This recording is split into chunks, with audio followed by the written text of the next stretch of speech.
even have an oil severance tax in the state of California. The Republicans in Texas have one. The Republicans in Alaska have one. But we don't have one. Okay? It's economics, folks. Economics. You want to put it into all of this nonsense? Think economics. We have, what is it, over 700 bases in over 100 countries around the world to protect us from what? From what? Bring them home. The Soviet Union, they're out there, they're scary, they're bad. Woo-hoo. Bring them home. It's economics. If we had renewable energy, and there's a simple formula, RE is greater than EE. Renewable energy is greater than extractable. Extractable, uranium, coal, oil, gas. They're all extractable. Renewable is greater than all of them. If we had renewable energy, if we had a solar roof on top of every house in this town, how much less would we be importing oil, digging up coal, pumping the natural gas, searching for uranium? I could not believe it when the president of Smart Man said we're going to build more nuclear power plants. I think the first one should be on the south lawn of the White House. Raise your children around one. See how it feels. But he's from Illinois, the greatest nuke plant state in the nation. Big on coal, too. They're whacking off the tops of mountains in West Virginia. Just whacking them off now. They don't even dig for it. And then they throw everything down the streams. Those poor white folks there are getting killed big time. The Democratic Party can change all of this. And we can help it. We can help Eric. We can make the difference. We are the difference. The difference between Clinton and Obama, as Paul Krugman said, is us. Whether we let them get away with it. And I say the reform must begin in the party. The party must be reformed and become a democracy. It must be representative of the people. We must once again be the boss. We must not be afraid of our liberalness, because guess what? If you follow progressive economics will make more money for everyone in the world. It beats neoliberal economic policy every day of the week, just like our social policy beats neocon social policy. We need to not be afraid of our truth, our progressive truth, our democratic truth. And we need to get back to that. And one more thing before we start questions. The progressive movement needs a kick in the ass too. Because it's stalled. It has stalled on the issues of the 20th century. We need to get into the 21st century as a progressive movement. There isn't one progressive organization in this country that is a democracy. The Democratic Party is not a democracy, and neither is any progressive organization. And try as a Jamu Makalani, this Southern California Vice Chair of the Progressive Caucus of the California Democratic Party, try as Ajamu and I have. We wrote a paper in 2006 called A Progressive Plan. It's in the book. And in that, we showed that the party wasn't a democracy. And we had a plan of what we should do as progressives. And everything was achieved except for one thing. No progressive coalition. There is no progressive coalition. When I ran for chair last year, I proposed a progressive grid, where every progressive group could upload their information, everyone could search through it, find out what you wanted to act on, and we'll all go act on it. I proposed a progressive coalition led by the Progressive Caucus. Neither the Progressive Caucus of this state party or any other state party or of the House or any progressive organization in this country has put forward a proposal for a coalition. That is so 20th century. That is so top down. Ladies and gentlemen, we have the internet now. It's turned the triangle upside down. It's on the cover of the book. I've been paying attention. And one last thing I want to say before we start taking questions. I'm a supporter of Eric and the leadership and all of the elected officials insofar as they promote the liberal ideal. And when they don't promote the liberal ideal, then I'm on their case. And I'm going to stay on their case, and I'm going to stay involved. And I want you to stay involved too. Because we, the people, create the e pluribus unum. That's the motto of the United States. Not in God we trust. E pluribus unum. Now we'll take some questions.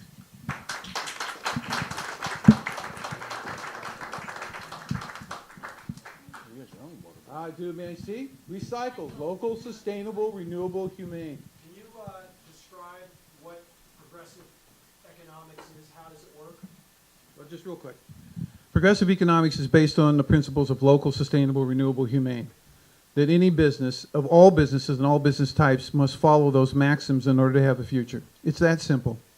Really that simple. We don't need to be shipping fruit in from Chile. Okay? That is a waste of the Earth's resources. The fastest growing food distribution in America is farmers markets. They got 85 of them in New York City every weekend. Okay?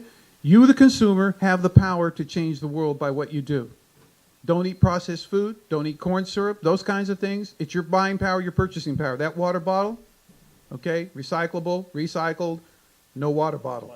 Plastic, but not with the BPA, etc. Making progress. Here's a metal one over here. Every decision you make as a consumer moves us forward if it sticks with those 4 principles. Questions? Mr. Strider. Earlier this evening, we had our kind of endorsement committee get together and talk about the propositions on the ballot in June. And I think we're in agreement on most of them. I think it's fairly clear for most Democrats on all of them, perhaps except the one involving the open primary election. It's not an open primary. It's not an open primary. It's a top 2 primary. The point being was, I think there were questions about, okay, how specifically would this affect red zone races that you mentioned? And it seems to be a target. And how should we look at that? Well, first of all, this is a very important measure because it's not what it seems to be. This is a measure that ultimately is designed to pit Democrat against Democrat, Republican against Republican. But when you're in a state like California, that means instead of the Democratic Party spending money to promote liberal and progressive ideals, goals, and candidates, we're spending money, Democrat against Democrat, in far more races than Republican against Republican. Now, why do I say that?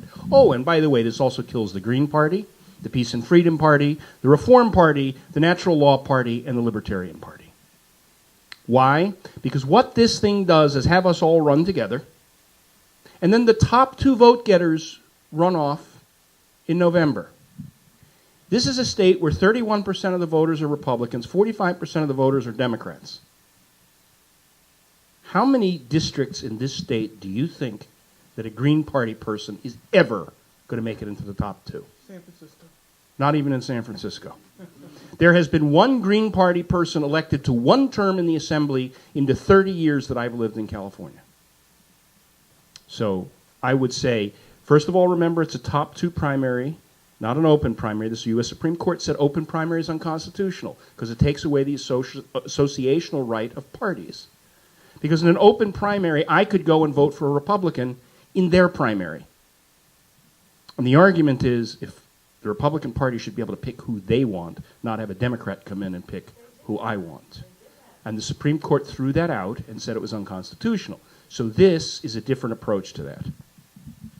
I find myself in agreement with Eric. I don't think any small party have a chance in any district with this, and there is a high probability that the Republicans, being who they are and what they are, will flood certain districts to get a result they want where there's only two Republicans left in a district. I think we have the right as Democrats to have a candidate in every district, okay, and I think we should preserve that right. But one more thing I want to say about the red districts, okay? I lived for a long time in CD10 up in Solano County, and my family still lives there. I just went and spoke there, Solano County Central Committee, doing my book tour. We were told for many years that that district was conservative, and that's why Ellen Tauscher was their representative, because they would only tolerate a blue dog. Well, now they've got John Garamendi. Same people voted for a very progressive fellow. So you have to ask yourself, what went on? How were they always told I it? ran the campaign. That's what went on. Well, there you go. But more than that, my family lives up there. They're not blue dogs. They're not conservative. So when I look at all these red districts and I look at the whole myth, I think, well, first off, you know what? The Republicans got to live somewhere, don't they? I mean, there's going to be a few districts that are just that way. From where I come from back.